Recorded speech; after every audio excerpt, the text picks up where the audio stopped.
Okay guys, welcome back to episode 5 I think it is. Today we're going to be working on spawning our asteroids into our game or the scene. This is going to be probably the most complicated thing we've done in this game series so far, so it might not work, don't actually know. I've planned it out in our Notion schedule here. We'll have a look at it and see what there is. There's quite a bit of things to do, so we'll have a look at it and see if we can get it all done this episode. There is a lot. But we might need to split this up into 2 episodes, so we'll see how things go. Hopefully they'll work first time, but we can jump straight into here and see what we have on the list. So episode 5 is spawning our asteroids, and we've got quite a bit of a schedule today, so I think we should get straight into it. So obviously the first thing we need to do is to find a way to spawn these asteroids continuously over like a certain time. So as the game starts, maybe give it like a 2-second delay and then start spawning the asteroids like constantly. So that is what we're going to be doing first, and then we are going to, what are we also going to do? We are going to determine how many asteroids we want to spawn at a single time. So after the 2-second delay, we will say let's go ahead and spawn 4 asteroids or 2 asteroids depending on what the value is. Then it's going to spawn these asteroids at the same time, hopefully from different areas in the game.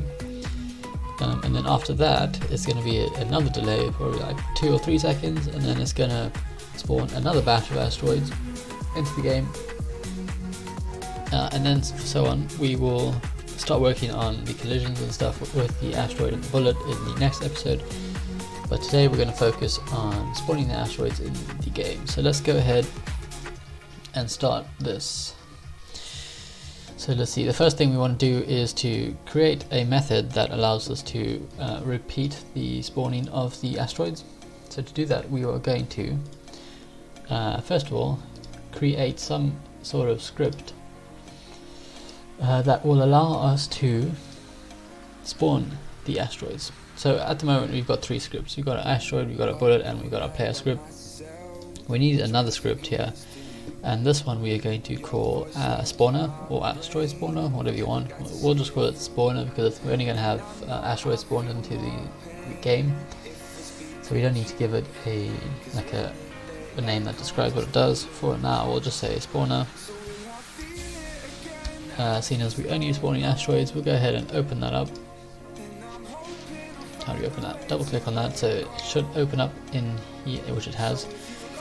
Okay, cool. So in here what we want to do is we want to figure out a way to repeatedly instantiate what's called asteroids into the game. And to do that we can do this in our start method by simply calling a function called invoke repeating. And what that does is it will call a method that we are going to call, or that we're going to generate or make, whatever you call it. Oh, why don't I do that? So we're going to call invoke repeating over here, like that, with a name of. So this is where we need to create the method, and we're going to call it spawn, obviously because we're going to be spawning. We're going to be spawning the asteroids into the scene, so we call it spawn. Let's just create that so that error goes away. So here we'll say, I think we can call it private because we don't really need to access it from anywhere else. So we'll say private void spawn. So in here this is where we're going to spawn all our asteroids, and then do everything we need to add the rotation and everything that we need to do. But up here in the start method we're going to carry on in here and say first of all we need to give it a time that will say after a few seconds in the game we're going to start calling this method. So here we'll give it a delay of about 2 seconds. So let's go and create this delay. So for this delay we can create a spawn rate that we'll call it. And I think we'll set this to 2. So let's say public float spawn rate is equal to 2.0. You can set the delay to however long you want it. I'm just going to use 2 for now, and we'll see what that is like in the actual game when we start spawning them. But we need two arguments in here. One is the initial delay, and then after the next one is the delay after which this method keeps getting called. So after every 2 seconds we'll recall this method. So here we'll just say this, not time, so this dot spawn rate, and then we will copy this, and then we will put the exact same thing here, because obviously we are going to call this method the first time after 2 seconds when the game gets launched, and then after every 2 seconds thereafter we will call this method again. So that is what this line of code is going to do. It's going to call this method here every 2 seconds in the game. So let us see what's next in our plan. So here it is. Get on the screen. So we can tick this off, create a method that repeatedly gets called, invoke repeating. We created the spawn method, we've created the spawn rate, and then we've also used the spawn rate for our repeating arguments, which were these two here. So the next thing on the list is to create a spawn amount, which will reference the hold amount of okay, that's a typo. But this is going to represent how many asteroids we instantiate into the scene every time this method gets called. So for this, let me just see, what did I write down here? So here we will call this spawn amount, and this is going to be an int because it's always going to be a whole number. Public int, what did I say, spawn amount. We'll set this is equal to probably about 4 for now. So whenever we spawn our asteroids, we're going to add a for loop here, and it's going to run through this for loop the amount of times of the value of our spawn amount. So I'll show you that now. So here, let's see, create this spawn amount, which we've done, and now we need to create a for loop to spawn the asteroids. So like I said, now that we've got our spawn amount, which is 4, we need to call everything that's going to be in the for loop 4 times. So obviously it spawns 4 asteroids that kind of do the same thing, just get spawned in different areas with different trajectories.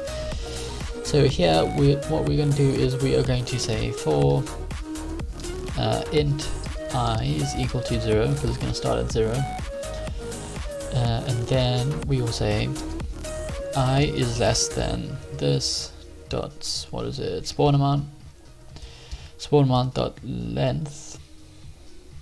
Oh, sorry, not length, because it's not an array, it's a value. So technically this is saying I is less than 4. And then let's go and say I++, so when the for loop is finished, it's going to add 1 to I, and it's going to redo the whole thing again. And then in this for loop, what we want to do next is we need to create an asteroid prefab, and then we need to go ahead and instantiate our asteroid. So before we do anything in our for loop, let's go ahead and create an asteroid prefab here. So to do that, all we need to say is public asteroid. Scroll down, asteroid, we'll call this asteroid prefab, just like that. So that is going to hold the asteroid prefab that we created, which is this guy over here. This is our asteroid prefab, so whenever we instantiate an asteroid, it's going to be this, just with a random asteroid sprite, which we have already done in our asteroid class over here. So the next thing on the list is to do, what is it, I've already forgot. So using the asteroid prefab, create, okay, we've done that. Okay, cool, so let's go back here and see. So we need to instantiate an asteroid, and then we also need to use the asteroid prefab as the, like the instance of what we're telling it to instantiate. So what we want to do here is we first need to go back into our Unity editor and create a spawner game object. in our hierarchy. So if we jump back into our game, in the hierarchy we need to go and create an empty object, and we'll call the spawner. You could call it asteroid spawner, but I'm gonna leave it the same as the script that we're going to attach to it. So obviously that is going to be our spawner script. And if we go switch to our scene view here, we need to go and change the transform position of it. So currently it is over there, I think, that round thing. So here it is, so we need to go ahead and reset that so it pops that into the center of the game. So now that is right on top of our player. So what we need to do is tick some things off. So we haven't done that. I've messed this up a little bit, but we've created our spawner game object, so now we need to create a spawn point. So to do that, let's go and create a spawn point in our for loop. So this is going to generate like a position where we're going to spawn each asteroid, and for this we want to spawn each asteroid somewhere on the outside of the scene so that you don't see it being spawned into the game. We want it to just randomly fly into the game from different directions. So to do that, let's go and create a spawn point. So let's go and say vector 3 spawn point is equal to, hold on, so first we need to do something else, I forgot. We first need to create a spawn direction, because if we don't have a spawn direction, we will just create a spawn point, and then the asteroid will be stuck in that position. It won't have a direction to fly to, or to, like, we'll add force to the asteroid so it flies in that direction, same as we did with the bullets. Whenever we instantiated a bullet, we gave it a force and a direction to like shoot it out into.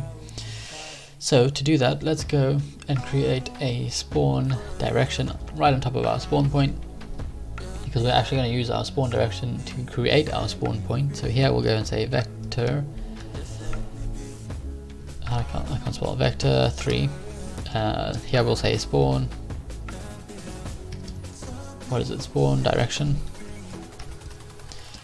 And this is going to be a random, if I can spell random, this is going to be a random value within a circle.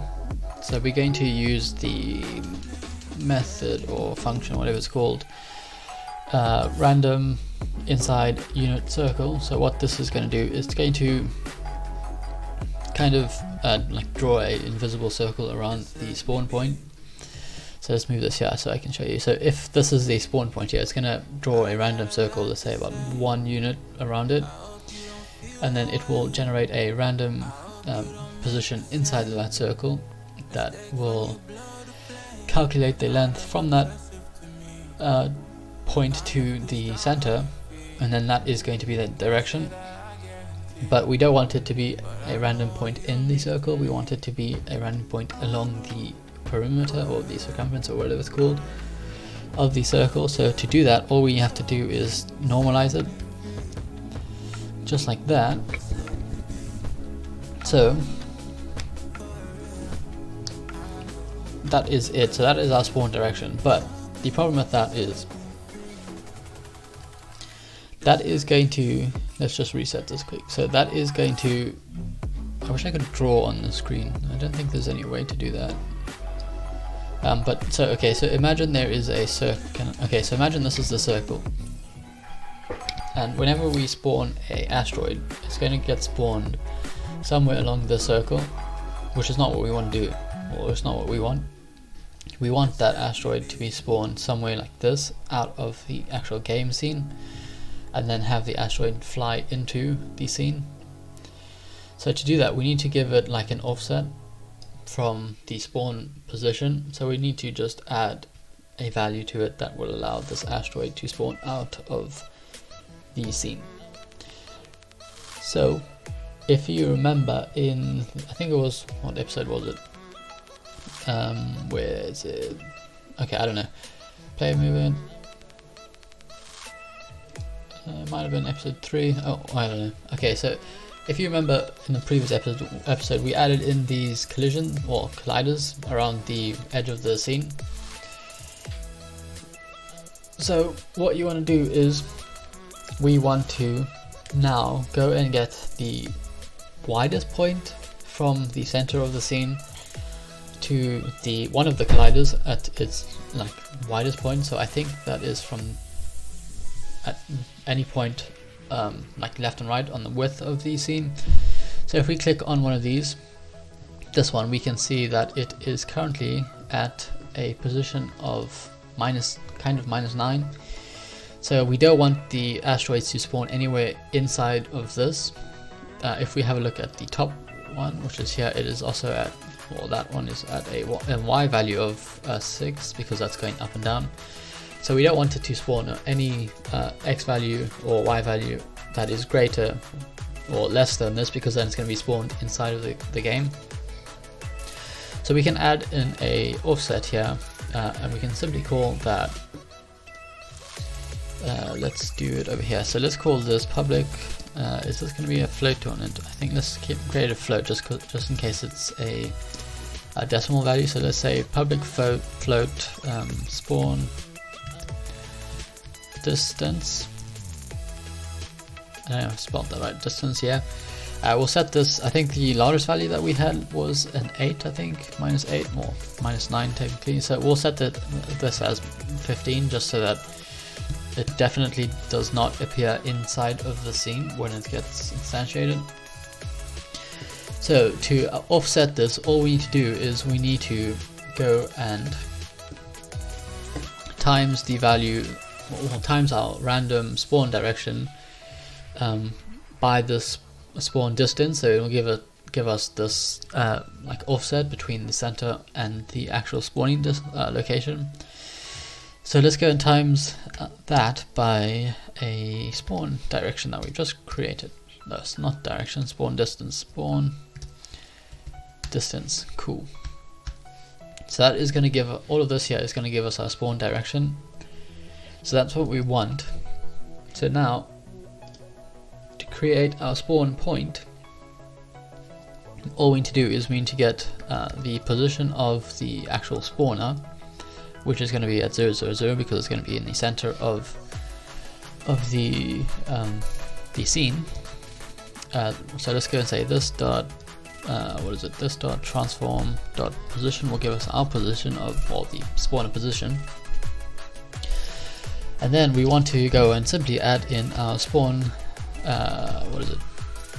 direction, wherever that is, spawn, there it is, spawn direction 2. So that is going to give us our spawn point. So whenever our for loop gets called, it's going to generate a random location for each asteroid, depending on how many asteroids are going to spawn into the scene. So that could be one over there, one over there, or one over here, wherever.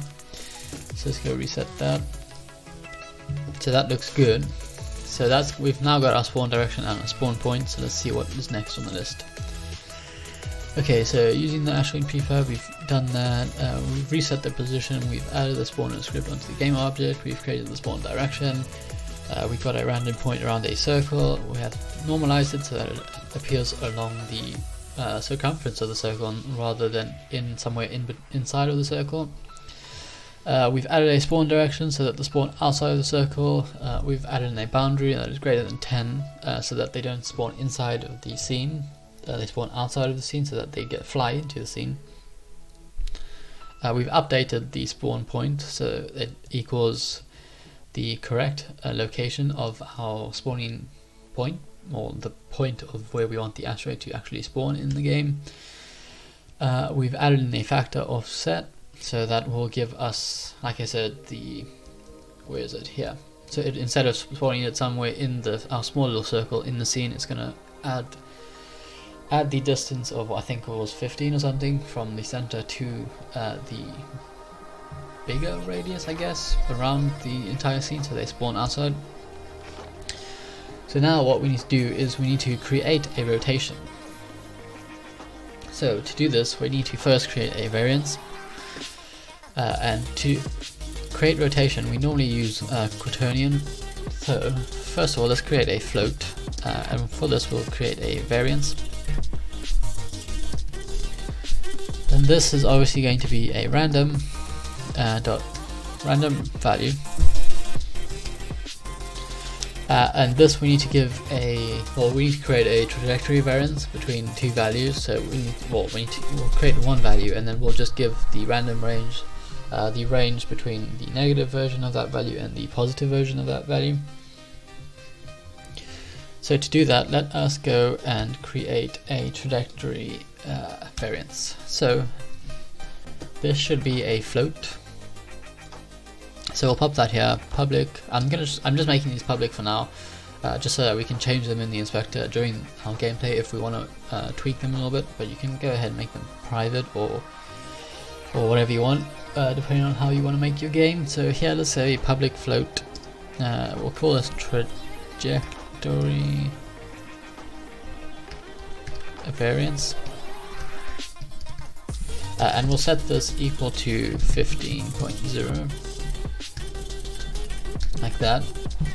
So that is going to be the same value as a spawn direction, doesn't really matter. And so here we will give our range, like I said, our negative version of our trajectory.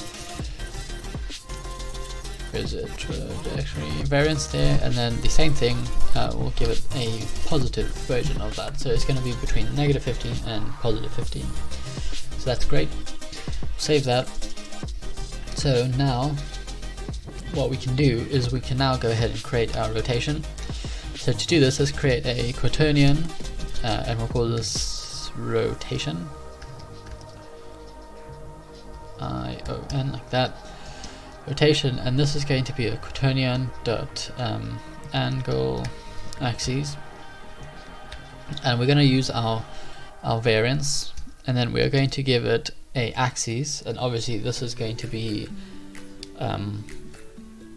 some sort of axis. I think it's going to be on the Z axis, so we want to use our vector 3 dot forward.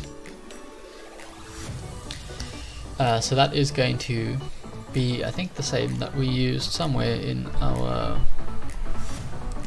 bullets, I think, or was it a bullet, or was it a different game that I'm thinking of? Let's just have a look here and see. Was it our player? Maybe it was on a different game. Maybe I'm thinking of something else. But anyway, that's fine. I'm thinking of a different game that I was working on, but that should be fine, like that. So we've got our spawn direction, we've now got our spawn point, we've now got our rotation of our asteroid. Now let's see what's next on the list.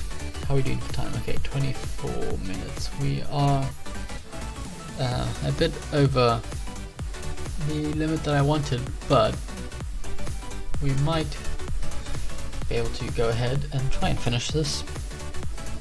We'll see. Yeah, I think we'll just keep this in one episode. So let's tick our rotation off. We're using the quaternion, we've added a variance, we've added a rotation, we've used the angles. Now we need to set the asteroid size using a random value. So before we do that, obviously we haven't yet instantiated our asteroid, so let's go ahead and do that. So to do this, let's go ahead and say asteroid like that is equal to instantiate. So we're going to use our asteroid prefab, so this dot, what is it called, asteroid prefab, and then obviously we want to spawn it at our spawn point, so spawn point, but we also want to give it our rotation that we created, so we'll add in that as well. So that's going to instantiate our prefab, or our asteroid prefab, at our spawn point with the current rotation that it calculates. And then we need to go ahead and create, well, we need to go and assign it our size that we want.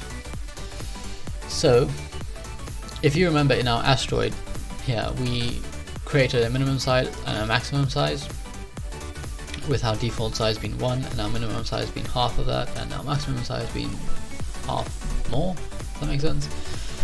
So in our spawner here, all we need to do is we need to tell our asteroid the size that we want it to be, So to do this, let's go and say asteroid.size is equal to, so here we are just going to override this size float over here. Every time we spawn in a new asteroid, it's going to override this with a current value or with a random value that we generate between the minimum and the maximum.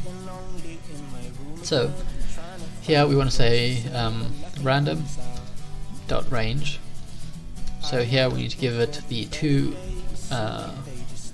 what is it called, the minimum value and the maximum value, and for that we're going to use the two values that we created on our asteroid over here, so minimum size and maximum size. And to do that, all we have to do is say asteroid dot minimum size and give it a comma, and then we'll have our maximum and say asteroid dot max size. So that is going to assign a random size to our asteroid. So we'll save that, and then I think other than that, I think there's one more thing to do in our spawner class, and then that should be fine. But let's go and tick off some things that we've completed. So we've set the asteroid size, we haven't set the trajectory, which we'll do now. To do that, let's go ahead and pop back into our asteroid class, and here we need to create another method, and this is going to be very similar to the method that we created for our bullets. So if you remember correctly, in our bullet class we created this project method here that actually tells the bullet where to go. So we give it a direction as a parameter, and every time we call the project method we tell it which direction we want it to go in, and we add the force in that direction. And then after, I think, what was it, 10 seconds here, max lifetime, we go ahead and delete or destroy the bullet if it hasn't yet collided with anything. So we're going to do the exact same thing with our asteroid. Instead of project, it's going to be called set trajectory. So make sure you're now in your asteroid class and not in your spawner class. So under our start method here, let's go and say public void set trajectory, like that. And then, like the other method, the what is it called, the one in the bullet, can't think, project, we are going to have the same parameters. Here it's going to be a vector 2 with a direction. We can close that off like that and open the curly brackets, so the errors have gone. And now we're going to do the exact same thing, so let's just go do this quickly. Here we're going to say underscore rigid body. We'll use our rigid body for the first time, so rigid, okay, let's try that again. Rigid body is, so we're going to add some force, add force, and obviously this we're going to be using our direction over here, so we can copy that, the one that we pass into the method through the set trajectory. So here we're going to say direction times what is it, this dot speed, and obviously we don't have our speed in our asteroid class yet, so let's go and make that. So let's go and create a public float speed. So this is going to just tell our asteroid how fast we want the asteroid to move. So seen as, let's have a look here and say, so we have to, or let's take this off. We set the trajectory of the asteroid. Okay, we haven't finished that, so we'll leave that for now. We have added the force, so we'll tick that off, which is speed times the direction. Add the speed. So here, if you remember, our bullets have got a speed of 500, and obviously we want our asteroids to kind of look a little bit slower than our bullets, just because bullets move really fast, and so do asteroids, but still we want the asteroids to be a lot slower so we can actually shoot them with the player. So I think we'll use probably 1/10 of the speed of the bullet. So if our speed of the bullet is 500, we'll go ahead and create the speed of our asteroid to be 50. We will see how fast that is when we start playing the game and seeing the asteroids actually spawn into the game. But for now we'll set that to equal to 50. And then because it's public, we'll be able to see that in the inspector later on. and then if it's too fast, we'll go ahead and change that in the game, and then come back and change it in our script so it updates. But let's have a look and see. So what else do we need to do? In our trajectory, we set the force. So now we need to go ahead and actually delete or destroy the game object, our asteroid game object, whenever, like after a few seconds, just because if you don't actually hit the asteroid, we don't want it to be floating around the scene somewhere off the screen somewhere, so it like frees up space in the game, doesn't make it get slower and slower every time you spawn in asteroids that don't get destroyed. So for this we can go and say, same as before, destroy open bracket this dot game object, so that's going to destroy whatever game object the script is attached to, and we can say this dot max lifetime rather. We'll keep it the same as the other one. So on our bullet we created a max lifetime, so we'll just simply copy that and paste that into our asteroid here. Just because our bullets move a lot quicker than our asteroids, they are more likely to move off of the scene a lot faster than our asteroid. So for our asteroids, I'm going to increase our max lifetime from 10 to about 30 maybe. If it's too much or too little, we can change it later, but we'll leave it at 30 for now. So let's have a look and see what's next. So I think that's it for our trajectory. We can go ahead and tick those off. We've added the speed for our variable in the asteroid class and set that to 1/10 of the speed of the bullet. We've also destroyed the asteroid after a max lifetime, and we've also added a max lifetime which is equal to 30. Okay, so that's all we need to do. We might need to add in this layer just so that we can control the collisions between things in the game, but we'll see. So what I'm going to do now is I'm going to simply press play, and hopefully it works, although I have a feeling that it's not going to work, just because nothing works on the first time. So let's see. If we play, okay, so obviously I was right, so we don't, something is happening because it keeps on giving us error after like 2 seconds or something.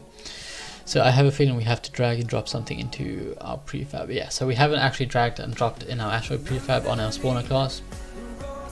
So we can simply drag that into the inspector over there. So we can clear our console. We'll press play and we will jump back into our scene view so we can hopefully see our asteroids being spawned. So let's see, jump into our scene here. Okay, so there are our asteroids. They are getting spawned, but they're not moving. That is very weird. So you can see, well, this is actually quite good, because now you can see that there is that circle that I was talking about. If we go ahead and get rid of that, I think it was an offset about 15, they will all be spawning around it, right, like inside of the game over here somewhere. So that's kind of like a good representation of how this actually works. But let's go and figure out why this is not working. Okay, I know why it's not working. So if we go into our spawner here, we can see that we are actually instantiating our asteroid, but we created this set trajectory method here that we're not actually using yet. So to do that, we need to go and add a trajectory to each asteroid that gets spawned into the game. So to do that, all we need to do is add one simple line here, and that is asteroid dot set trajectory, and here we're going to say rotation times our spawn direction. But there's going to be a problem with this, and I'll show you now. So let's go ahead and get rid of that. So at the moment, this is going to spawn our asteroids. It's going to work perfectly fine, hopefully, like it was doing, but it's not going to move the asteroids in the correct direction, because when you saw the asteroids getting spawned in that circle, the circle was around the entire game, so it was like this big circle around it, and with this line of code here that we have now, it is going to spawn the asteroids at that same place, but is then going to go ahead and add the trajectory in like a in a positive trajectory. So it's going to go from the spawn location out, which is what we don't want. We want the opposite. We want the asteroids to spawn but then move into the actual scene, so we're going to need to add a negative sign and negate the asteroid so that they fly into the scene. So you can see here that they are spawning perfectly fine, and they are moving outwards. So if we go and negate this here, let's go and negate our spawn direction, we'll add a negative sign in front of that. You'll now see that if we play the game, we should get our asteroid spawn but then also move into our scene. So let's play the game, and now you should see that it should work, and all our asteroids should now get spawned into the game, and then move towards the scene. So there we are, they are spawning, but they are now colliding with our colliders, which is what I thought they would do. So let's go and fix this. So remember, if in our previous episode we went and updated in our project settings, we went and updated, what was it? Let's open this up here quick, expand that. So if we go to, where was it? Was it this one? Okay, so physics 2D, you can see here our layer collision matrix. Here we went, in the previous episode we updated the, I think it was the bullet and what is it called? The collider. Was it the colliders? Let's have a look here and see. Collider. Okay, I can't remember, but we updated it so that they didn't collide with the player, I think it was. Yeah, so player and bullets no longer collide. So we need to do the same thing with our asteroids and colliders. So on our asteroid prefab, we'll open this up and we will go and add in another layer, and this one obviously we'll call asteroid.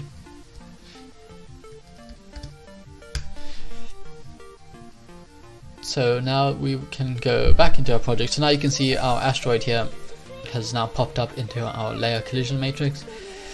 So what we don't want is, we don't want our asteroid to collide with our we don't want the asteroids to collide with the asteroids, obviously, and we don't want the asteroids to collide with the, I think it is the what's called, the colliders. So what are our colliders on? So let's go back to our colliders here.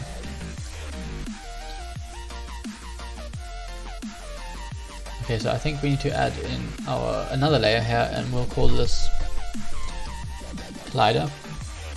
And then on our colliders, we will go ahead and add in that layer on there, and then we'll go back to our project settings and we will disable our asteroids and our colliders. So that's disabled, and our asteroids and collider. Obviously, we'll untick that because obviously we don't really care if our colliders collide with each other. So that should be fine. So let's go ahead and save that, and hopefully if we play the game now, we can see our asteroids actually shoot into our game. So let's see if this works. Okay, so they are still colliding with our collider. Let's try asteroid in default.